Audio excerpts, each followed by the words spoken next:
الحمد لله نحمده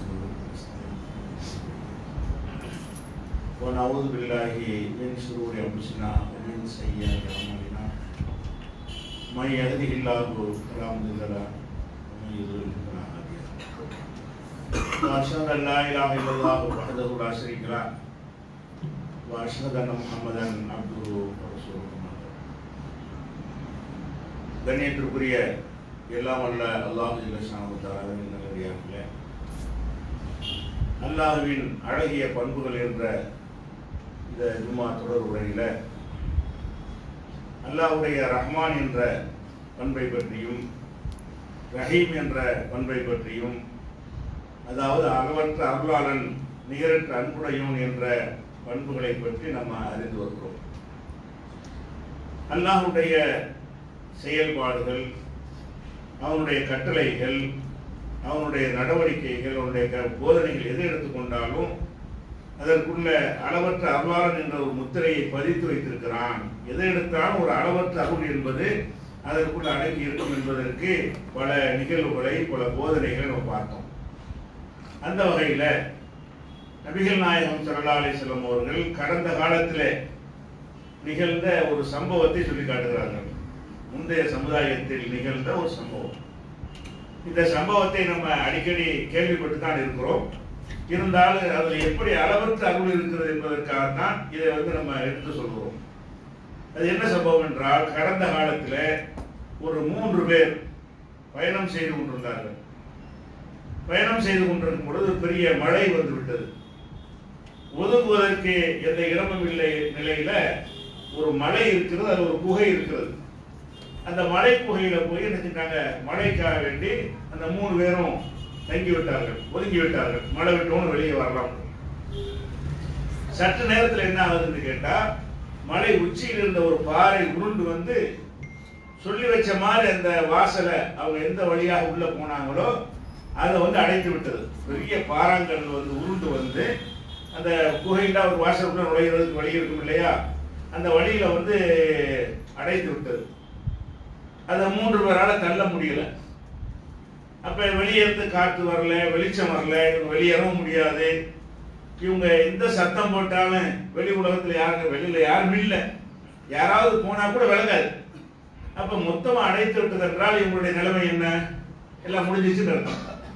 ஏதோ எவ்வளவு நாளைக்கு அவங்களோட சாப்பாடு இருக்கிறதோ அது வரைக்கும் அவர்கள் உசுரோட இருப்பார்கள். எவ்வளவு தண்ணி வைத்திருக்கிறார்களோ அது வரைக்கும் உசுரோட இருப்பார்கள். எவ்வளவு அந்த காற்றுல ஆக்சிஜன் இருக்கிறதோ அது வரைக்கும் உசுரோட இருப்பார்கள்.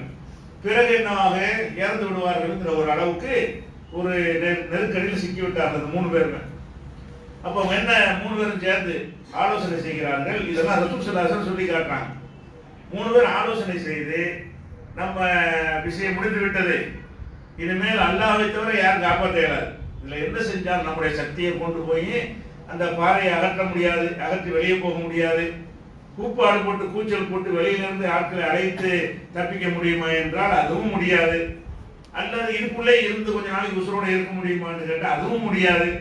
இந்த ஒரு இக்கட்டான நிலைக்கு நம்ம வந்துவிட்டோம், அல்லாஹ் நம்மளை காப்பாற்றணும் என்று சொல்லி, அல்லாஹ் காப்பாற்றணுமா இருந்தால் அல்லாஹ்வுக்கு நம்ம நல்லவர்களா இருக்கணுமா இல்லையா? அப்ப அதை பற்றி பேசுறாங்க. பேசும் பொழுது மனிதர்களுங்கிற முறையில அவங்க நிறைய தவறுகள்லாம் செஞ்சிருப்பாங்க. எல்லாமே நன்மையா செய்திருக்க மாட்டார்கள். அந்த நன்மைகளை செஞ்சா கூட அது தூய்மையாக களப்பற்ற நடையில செய்தது இருக்குமான்னா பெரும்பாலும் தேராது. எத்தனை பேர் ஹஜ்ஜிக்கு போவாங்க, மக்கள்கிட்ட ஹாஜின் பேர் வந்து போயிருப்பாங்க, ஒண்ணுலாம் போயிரும். தொழுவாங்க, தொழுகையாளர் ஒரு பேர் எடுத்து நல்ல ஒரு பேர் எடுத்தா சமுதாயத்துல ஒரு அந்தஸ்தா இருக்கும் அப்படிங்கிறதுக்காக தொழுதுட்டாங்கன்னு வைங்களேன், தொழுகைக்கு ஒண்ணும் இல்லாம போயிடும். அப்ப இவங்க 3 பேர் என்ன செய்யறாங்கன்னா, நம்ம வாழ்நாள்ல நம்ம செய்த ஏதாவது ஒரு காரியத்தை அல்லாஹ்வுக்காக மட்டும் செய்திருப்போம்ல, அப்படி என்னமா செஞ்சமான்னு ஒருத்தர் யாவது கொண்டு வாங்க, அதை சொல்லி அல்லாஹ்ட்ட உதவி தரணும். இந்த 3 பேர் என்ன செய்யறாங்கன்னு கேட்டா, ஒவ்வொருவரும் நம்முடைய வாழ்நாள்ல ஏதாச்சும் ஒரு காரியத்தை மனுஷனுக்காக இல்லாம, உலகத்துக்காக இல்லாம, பெருமைக்காக இல்லாம, புகழுக்காக இல்லாம, எந்த ஒரு எதிர்பார்ப்பும் இல்லாம படைச்சவன் அவனை பார்த்துக்கிட்டு இருக்காங்கிறதுக்காக நம்ம செஞ்சு இருப்போம். ஒவ்வொருத்தருடைய வாழ்நாளும் இப்படி ஏதாவது செஞ்சிருப்போம், அல்லாஹ்வுக்காக மட்டும்தான் அது இருக்கும். அப்படியான ஒரு காரியத்தை நம்ம நினைவு கொண்டு வந்து அந்த காரியத்தை சொல்லி அல்லாஹ்ட்ட உதவி தருவோம். சும்மாவும் தேடக்கூடாது என்பதற்காக என்ன செய்யறாங்கன்னா, யாரெல்லாம் எங்களை காப்பாத்துனா நீ என்னடா செஞ்சேன்னு சொல்றா, அதுக்கு என்ன செய்யறாங்க, யாரெல்லாம் இது நான் உனக்காக தான் செஞ்சேன், இந்த காரியத்தை செய்யும் பொழுது எந்த விதமான நோக்கமும் உலக நோக்கமும் எனக்கு இருக்கவில்லை அப்படின்னு சொல்லி நம்ம அல்லாஹ்விடத்துல கேட்டோமே, ஆனால் அல்லாஹ் நம்மளை இந்த நெருக்கடியிலிருந்து காப்பாற்றுவான் அப்படின்னு மசூரா பண்ணி என்ன செய்யறாங்கன்னு கேட்டா, 3 பேரை அவங்கவுங்க சிந்திச்சு பார்க்குறாங்க. நம்ம வாழ்நாள்ல எது அல்லாஹ்வுக்காக செஞ்சோம், எது அல்லாஹ்வுக்காக மட்டும் செஞ்சோம், எந்த களப்பற்ற நிலையில எந்த காரியத்தை செஞ்சோம் அப்படின்னு நினைத்து பாருங்க. அது வணக்கமா தான் இருக்கிற விஷயம் கிடையாது. வணக்கமா இருக்கலாம், தொண்டா இருக்கலாம், உதவியா இருக்கலாம், சேவையா இருக்கலாம், அல்லாஹ்வுக்காக இருக்கணும். இப்படி அல்லாஹ்வுக்காக நம்ம என்ன செஞ்சிருக்கிறோம் என்று நினைக்கும் பொழுது ஒவ்வொருத்தருக்கும் ஒவ்வொன்று யாவத்தோடு செஞ்ச காரியத்துல இது அல்லாஹ்வுக்கு தான் செஞ்சோம். கண்டிப்பா இதுல எந்த அல்லாட்ட போய் சொல்ல முடியாது. மனுஷன் கேட்கும் போது நான் இது அல்லாஹ்வுக்காக தான் செஞ்சேன்னு சொல்லி கொள்ளலாம். அல்லாஹ் உள்ளத்தில் உள்ள அறிஞர்களா இருக்கிறானே, இந்த விஷயத்துல நிஜமாகவே அல்லாஹ்வுக்கு நம்ம செஞ்சா தான் அல்லாஹ்ட்ட முறையிட முடியும். அப்ப அல்லாஹ்வுக்காகத்தான் செய்தோம் ஏதாவது இருக்குதான்னு சொல்லி அதை பொய்யா சொல்லிட்டான்னு வைங்க, டபுள் மடங்கு அல்லாஹ் இருக்கிறோம் அப்படிங்கிற ஒரு பயத்துல அவங்க யோசிச்சு பார்த்து அந்த 3 பேருமே ஆளுக்கு ஒரு நிகழ்வை நினைவு கொண்டு வர்றாங்க. ஒருத்தர் சொல்றாரு, என்ன செய்யறாருன்னு கேட்டா, யாரெல்லாம் எனக்கு தள்ளாத வயசுல பெற்றோர்கள் இருந்தார்கள், அவங்க நான் தான் கவனிச்சுட்டு வந்தேன், அவங்க சாப்பிடாம நான் சாப்பிட மாட்டேன். என்னுடைய தன்மை என்னவென்று சொன்னால், அவங்க சாப்பிட்ட பிறகுதான் நான் சாப்பிடுவேன். சாப்பாடு போடுறது விஷயம் வேற, பெற்றோர் எல்லாரும் கவனிப்போம்.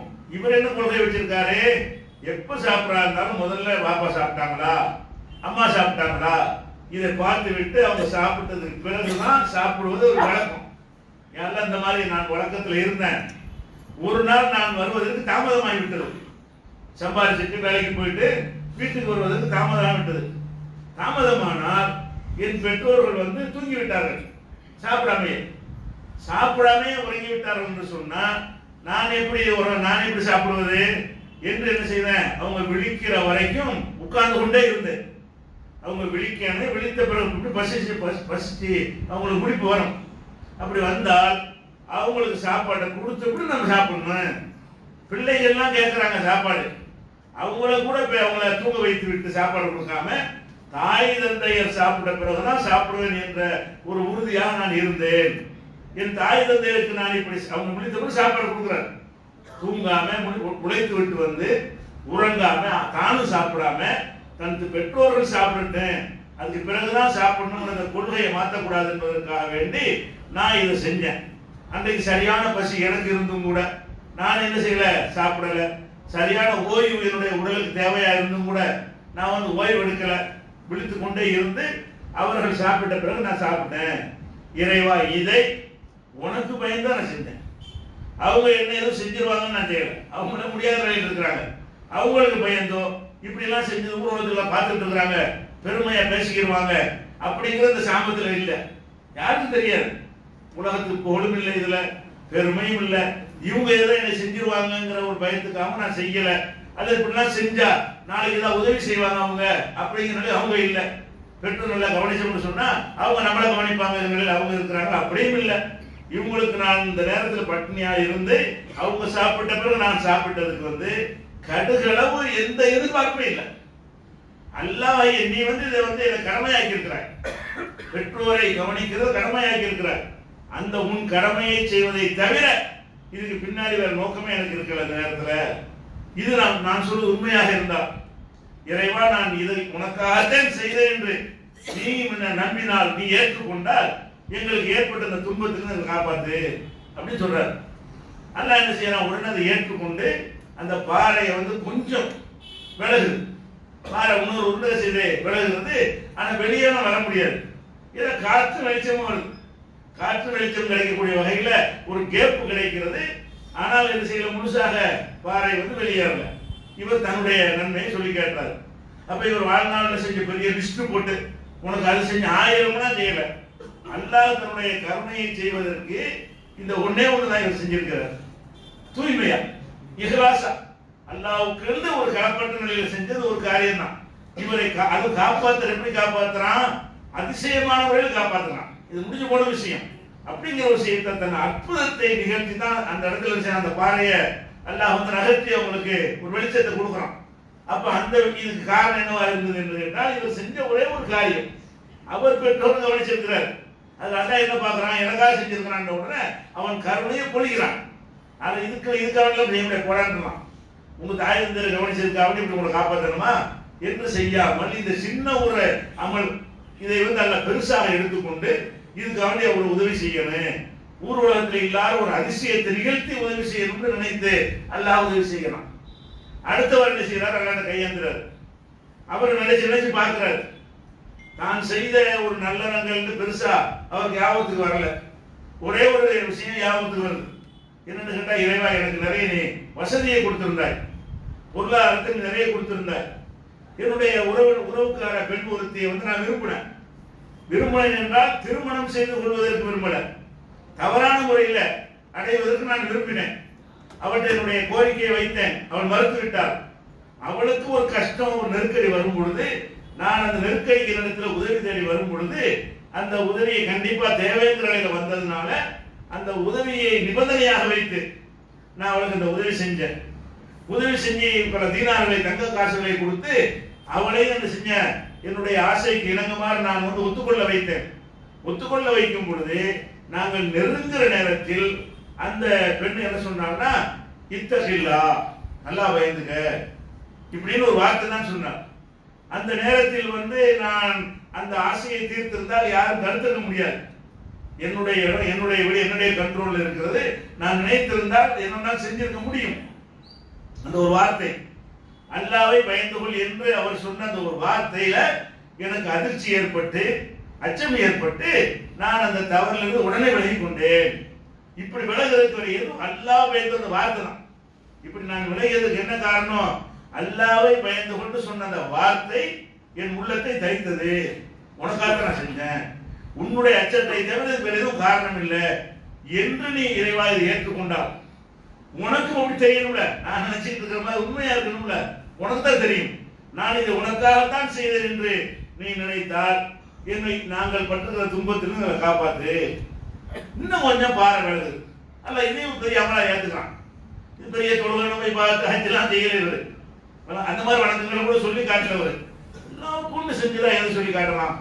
மற்ற எல்லாம் கூட கலப்பு வந்துருமே, கலப்பே இல்லாமல் நம்ம என்னதான் செஞ்சிருக்கிறோம் என்று கேட்டால், இந்த ஒரு காரியத்தை செய்திருக்கிற ஒரு தீமையிலிருந்து, நன்மை கூட இவர் செய்யல, ஒரு தீமையிலிருந்து விலகி இருக்கிறார். அல்லாஹ்வுக்காக வேண்டி ஒரு தீமையை செய்யாமல் அல்லாஹ்வுக்காக விலகி இருக்கிறார். அல்லாஹ்வுக்காக மட்டும்தான் விலகினார், வேற எந்த காரணமும் இருக்கல. அடுத்த நாள் கொஞ்சம் விலகுதான் வெளியேற முடியல. இன்னும் கொஞ்சம் பாறை விலகிருச்சே தவிர 3 பேர் குதிச்சியோ தப்பிச்சோ வெளியே வர முடியுமான்னா வெளியே வர முடியாது. அப்படிங்கிற நிலையில் இருக்கு. அப்ப 3வது ஒரு ஆள் என்ன செய்யறாரு கேட்டா, அவரை நினைத்து பார்க்கிறார். அவர் செய்த ஒரு நன்மையை நினைத்து பார்க்கிற பெரிய ஒரு நன்மை செஞ்சிருக்கிறார். உலகத்துக்கு வாழும்போது என்ன செஞ்சிருக்காருன்னு கேட்டா, அவர்கிட்ட சில ஆட்களை கூலிக்கு வேலைக்கு ஆட்களே நியமிச்சிருந்தார். அந்த கூலிக்கு வேலை செஞ்சார். என்ன செய்யறாருன்னு கேட்டா, வேலையை செஞ்சுட்டு நான் அப்புறமே கூலியை வாங்கிக்கிறேன்னு போயிட்டார். வேலை செஞ்சா கூலி கொடுக்கணும்ல, என்னிடத்துல ஒரு வேலைக்கு ஒருத்தர் வந்தாரு, வேலையும் செஞ்சாரு, கூலியை வாங்காம நினைஞ்சாரு, நான் பிறகு வாங்கிக்கிறேன்னு போயிட்டாரு. போனாலும் நாளைக்கு ஒரு வாரம் பார்த்தா வரல, அடுத்த நாள் ஒரு வாரம் பார்த்தா வரல, அடுத்த வாரமும் வரல, அடுத்த மாசமும் வரல, போய்கிட்டே இருக்கிறது, அவருடைய கூலி இருக்கிறது. அப்ப நான் என்ன நினைத்தேன், இதை அப்படி வைத்துக் கொண்டு என்ன செய்வோம், நம்ம ஏதாவது ஒரு முதலீடா பண்ணுவோம். அப்படி வைத்துக் கொண்டு இருக்காம அந்த கூலி இன்னொருத்தருடைய கூலியா இருக்குதுன்னு சொல்லி நான் என்ன செஞ்சேன்னா, ஆடு வாங்கினேன். அது பேரு நினைச்சு மாடா போச்சு, பெரிய பண்ணையே உண்டாகி போச்சு. அவருக்கு ஒரு மாசம் ஒரு நாள் வேலை செஞ்சு கூலி வாங்காம போயிட்டாரு. அந்த கூலியை கொண்டு ஒரு ஆடு வாங்கி பல ஆடுகளாகி, பல ஆடுகள் பல மாடுகளாகி, ஒட்டகங்களாகி, ஆட்டு பண்ண மாட்டு பண்ண ஒட்டக பண்ணு பிரம்மாண்டமா அது நல்லா பறக்க செய்து விட்டான். அதனுடைய மூலதனம் இவருடையது. யார் இந்த கூலிக்கு உள்ளவர் இருக்காரு இல்லையா, அவருக்கு சொந்தமானது அது. அப்ப நாளைக்கு பிறகு அவர் வர்றாரு. இந்த வளர்ச்சியெல்லாம் ஏற்பட்ட பிறகு, இவ்வளவு பெரிய முன்னேற்றம்லாம் ஏற்பட்ட பிறகு அவர் வந்து என்ன செய்யறாரு, நான் தான் உங்களுடைய வேலை ஞாபகம் இருக்குதா, பல ஆண்டுகளுக்கு முன்னால் உங்களுடைய வேலை பார்த்தேனே, கூலி வாங்காம போயிட்டேன், என்னுடைய கூலியை தந்துருங்கன்னு கேட்கிறாரு. இவர் என்ன சொல்றாருன்னு கேட்டா, இந்த ஆட்டு பண்ண மாட்டு பண்ண ஒட்ட எல்லாம் எடுத்துக்கிறாரு. அவர் என்ன நினைக்கிறாரு, கிண்டல் பண்றியா அப்படிதான் நினைப்பாரு.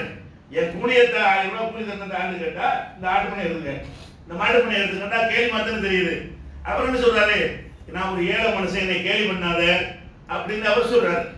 கேள்விலாம் பண்ணலப்பா, உண்மையை தான் சொல்றோம், உன்னுடைய காரணம் இது, உண்மை உன்னுடைய பணத்தை கொண்டுதான் இந்த ஆட்டை வாங்கினேன், நீ வந்தா உனக்கு அப்படி தந்துருன்னு சொல்லி வாங்கினேன், அல்லாஹ் உனக்கு பறக்க செஞ்சுட்டான், அப்படி எடுத்துட்டு போ என்று நான் கொடுத்து விட்டேன். எல்லாத்தையும் கொடுத்துட்டேன், குருத்தலை இல்லாம அப்படியே அவர்கிட்ட ஒப்படைத்து விட்டேன்.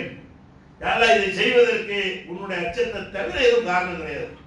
இன்னும் சொல்ல போனா அவர் புளிய கொடுத்து அவருக்கு என்ன தெரியும் தெரியுமா? அவருக்கு முதல்ல இந்த ஆடு மாடெல்லாம் பெருகி இருக்கிற விஷயம் அவருக்கு தெரியுமா? அதெல்லாம் அவருடைய மூலதனத்தில் தான் இது செஞ்சதுன்னு அவருக்கு தெரியுமா? ஒண்ணும் அவருக்கு தெரியாது. அதனால கேள்வி வரும் நினைக்கிறார், கிண்டல் பண்ணியான்னு கிண்டல் பண்றியான்னு கேட்பதில் இருந்த இதெல்லாம் அவருக்கு தெரியாது. அவர் என்ன எதிர்பார்த்து வர்றாரு? அந்த கூலி 1000 2000 கொடுக்க வேண்டியிருக்கு, அதை வாங்கிட்டு போனா தான் வர்றாரு. அதை கொடுத்தாலே போதுமானதா இருக்கு. அல்லது என்ன செய்யலாம், உங்க ஆசைப்பட்டு தான் செஞ்சேன், இதை நானும் உழைச்சிருக்கேன்ல, ஆளுக்கு பாதி எடுத்துக்கணும் அப்படி கூட சொல்லலாம்ல. அப்படி சொன்னா கூட அது தப்பு வராது தானே. நீ உன்னுடைய காசு உன்னுடையது, உழைப்பினுடையது, அப்படி உலகத்தில் செய்யறது தானே. முதலீடு கொடுத்த மறுநாள்னு சொன்னா உழைத்தவனு என்ன செய்யலாம், எடுத்துக்கிறோம். ஆனால் அப்படி பேச்சுவார்த்தை நடத்தலையே. அப்படி ஒப்பந்தம் பண்ணி இப்படி செஞ்சிருந்தா அப்படி செய்யலாம். நம்மளா தானே செஞ்சோம், இப்படி வளரும் நம்ம எதிர்பார்க்கல. அவர் எதிர்பார்க்கல, ஏதோ ஒரு ஆட்டை வாங்கி விட்டா நிக்கி வந்து ஆட்டை பிடிச்சி கொடுத்துருக்காங்க நினைச்சிருப்பாரு. அது அல்லாஹ் செஞ்சிருக்கிறான், பரக்கத்து தாறுமாறாக வளர்ந்த பிறகு என்ன செய்யறாருன்னா கடுகளவு கூட உறுத்தல் இல்லாம அப்படின்னு கொடுத்துட்டாரு. இறைவன் நான் இருக்கிறது செஞ்சேன், இது கொடுக்கணும். என்ன உலகத்தில் அப்படி சட்டம் இருக்குதா?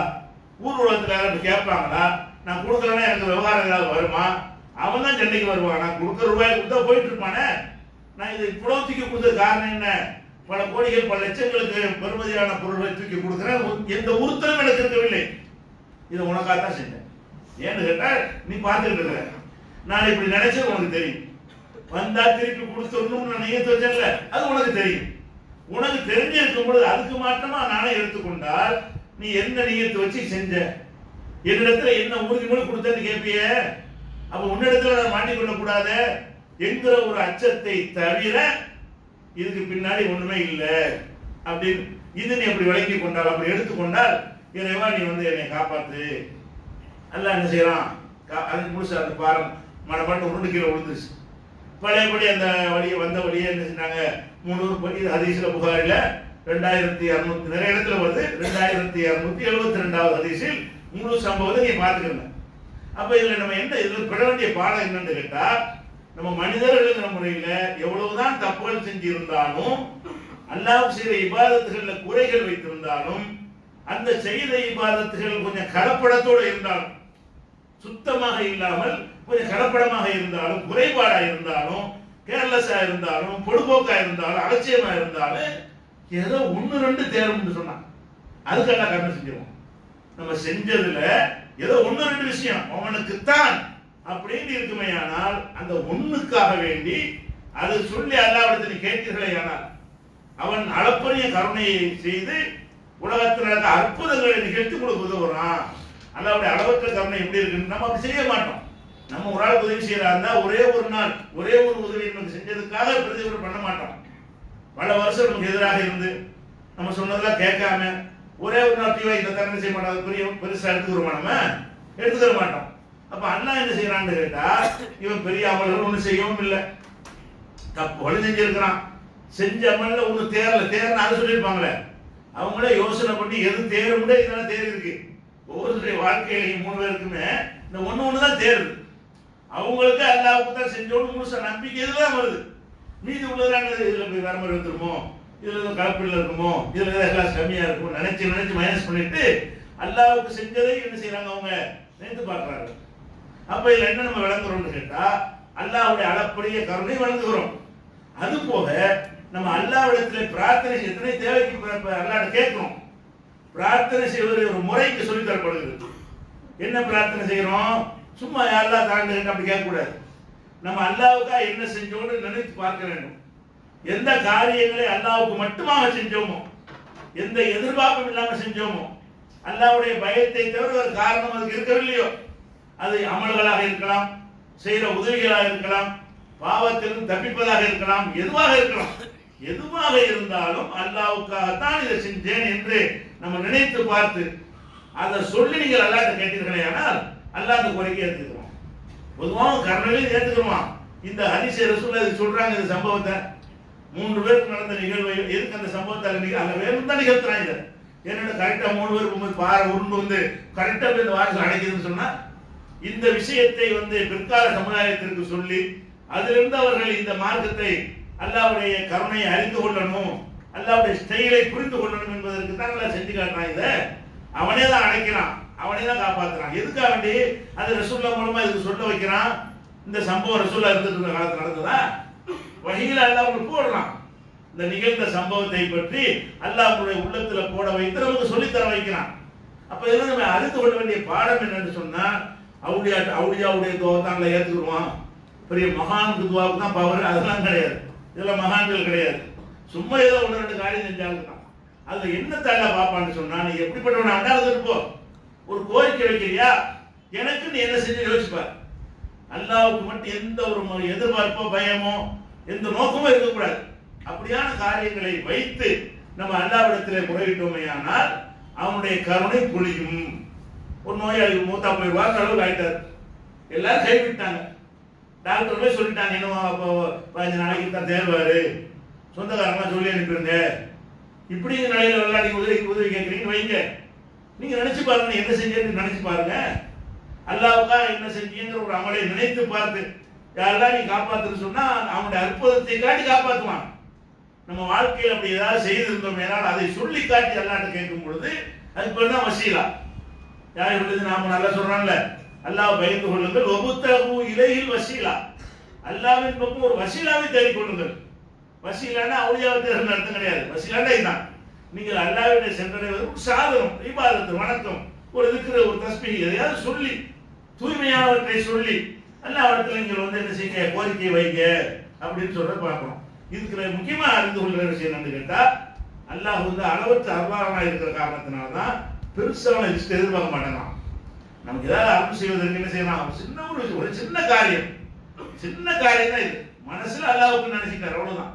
இப்படியான ஒரு காரியத்தை நீங்கள் செய்தால் அல்லாஹ்வுடைய அளவற்ற அருளை பெற முடியும். இதுக்குள்ளே அந்த அருள் ஒளிந்து இருக்கிறது. இப்படி அல்லாஹ் செஞ்சதுக்கு காரணம் என்ன? அவன் அளவற்ற அருளாளனா இருக்க போய் தான் இதுக்கு பெரிய விஷயம் செய்வோம் இப்படின்னு செய்யற காட்சியை பார்ப்போம்.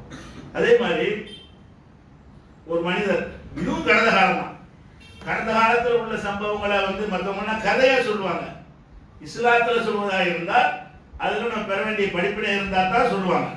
அதுல நமக்கு ஒரு பாடம் இருக்கும், படிப்பினை இருக்கும், ஒரு செய்தி இருக்கும், அது ஒரு கொள்கை விளக்கம் இருக்கும், ஒரு சட்டம் இருக்கும். அது மாதிரி இருந்தா தானே செய்வாங்க. ரசூல் ஸல்லல்லாஹு அலைஹி வஸல்லம் இந்த மாதிரி கதை சொல்லிட்டு இருக்கிற கலா காலத்தை பற்றிக்கிற மாதிரி உள்ளது இல்லை.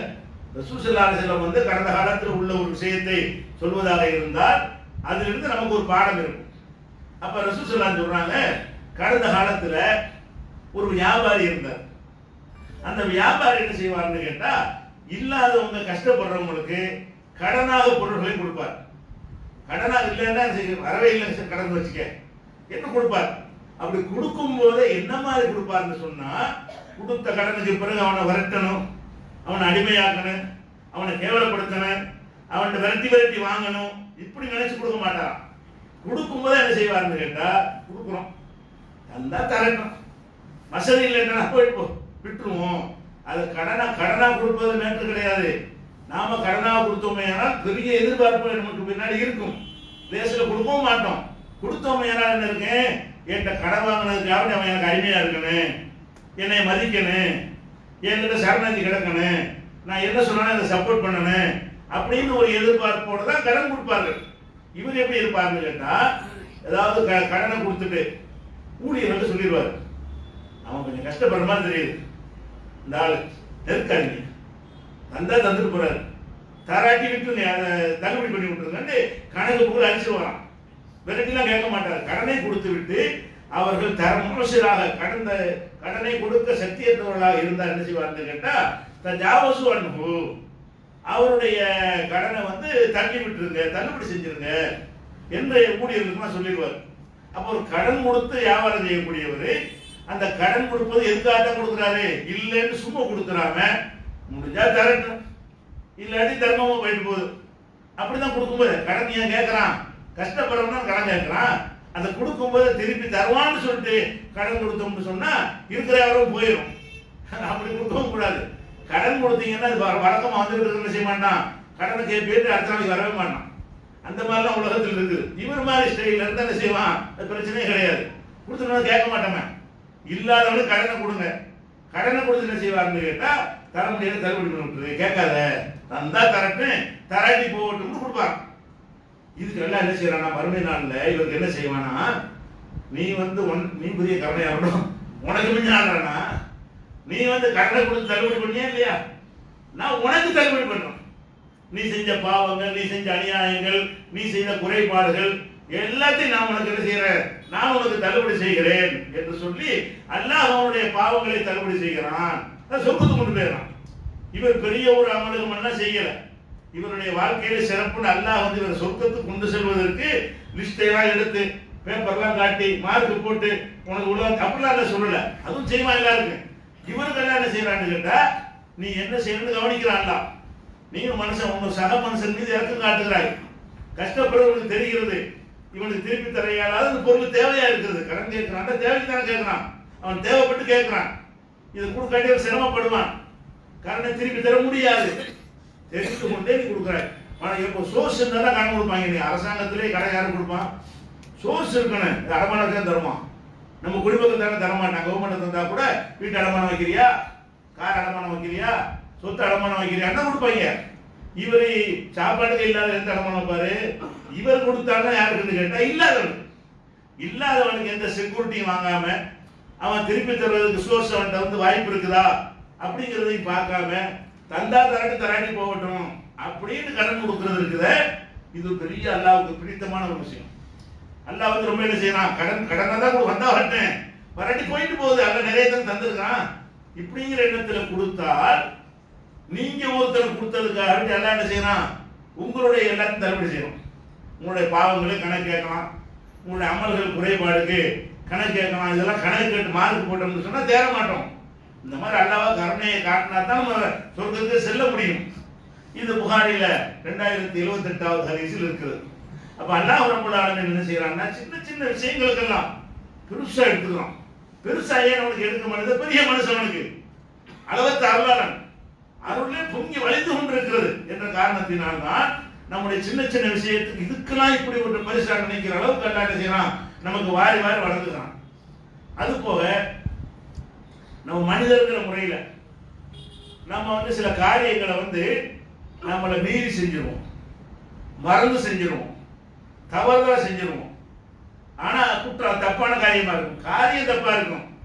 காரியம் தப்பா இருந்தாலும் மறந்துட்டு செஞ்சிருவோம், காரியம் தவறா இருந்தாலும் நம்மளை மீறி அந்த காரியத்தை செஞ்சிருவோம்.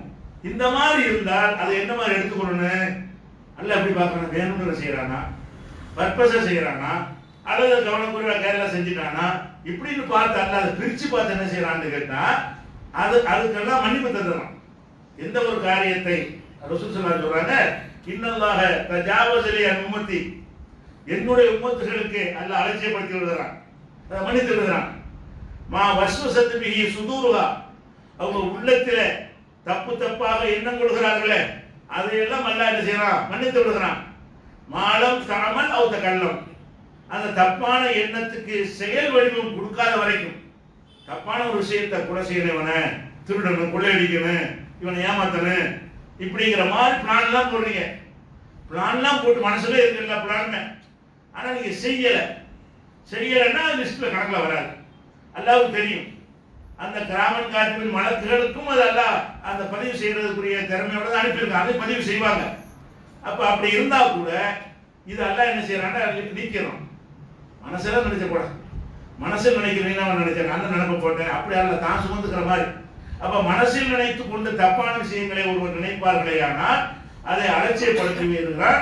அது கெட்ட ஒருத்தன் திட்டணும் நினைக்கிறீங்க, திட்டல. இப்ப மனசுல என்ன செய்றீங்க, என்ன வார்த்தையெல்லாம் போட்டு திட்டணும் இப்படி பிளான் பண்ணி நினைத்து கொண்டிருக்கிறீர்கள். அவன் வர்றா, நீங்க திட்டம் விட்டீங்க, பேசல. அந்த தப்பான பேச்சை நீங்கள் பேசாமல் இருந்தீர்களே ஆனால் அதையும் அல்லாஹ் என்ன செய்யறான், அலட்சியப்படுத்துகிறான். மாலம் தாமல் அவுத்த கல்லம், பேசாத வரைக்கும் செய்யாத வரைக்கும், அதை கெட்ட வார்த்தைகளை பேசாத வரைக்கும், கெட்ட செயல்களை செய்யாத வரைக்கும் மனசில் அந்த எண்ணங்கள் உங்களுக்கு வந்து விடுமையானால், தீர்மானம் வந்து விடுமையானால் அதற்கு நான் கேள்வி கேட்க மாட்டேன். இதுக்கெல்லாம் கேட்கலாம். ஏன்னு கேட்டா உலகத்தில் உள்ள மனுஷனுக்கு நம்ம அடுத்தவனுடைய மனசுக்குள்ள தெரியாது. நீங்க நிறைய பேர் சிரிக்கிறீங்க வைங்களேன், நீங்க முகப்பத்தோட சிரிக்கிறத நான் நினைச்சுக்கிறேன். உள்ளத்துல வஞ்சகம் இருந்தா எனக்கு தெரியாது. என் உலகத்தில் வஞ்சகம் இருந்து நான் சிரிச்சு பழகினா உங்களுக்கு தெரியாது. அதனால நீங்க கண்டுக்கிறாம விட்டுருவீங்க, நான் கண்டுக்கிறாம விட்டுருவேன். அவனுக்கு தெரியுமே, அல்லாஹ் பொறுத்த வரைக்கும் நீ மனசுல என்ன நினைக்கிறன்னு அவனுக்கு தெரியுது. அவனுக்கு மீறி நீங்க மனசுல நினைக்க முடியாது. அப்படிங்கும்போது அது ஒரு அல்லாஹ்வுடைய பார்வை தப்பு தானது. நமக்கு மனுஷனுக்கு மனசு தெரியாததுனால அவன் என்ன நினைச்சாலும் நமக்கு தெரியும், வெளிப்படையான செயலை வச்சு முடிவு எடுத்துட்டு போயிடுவோம்.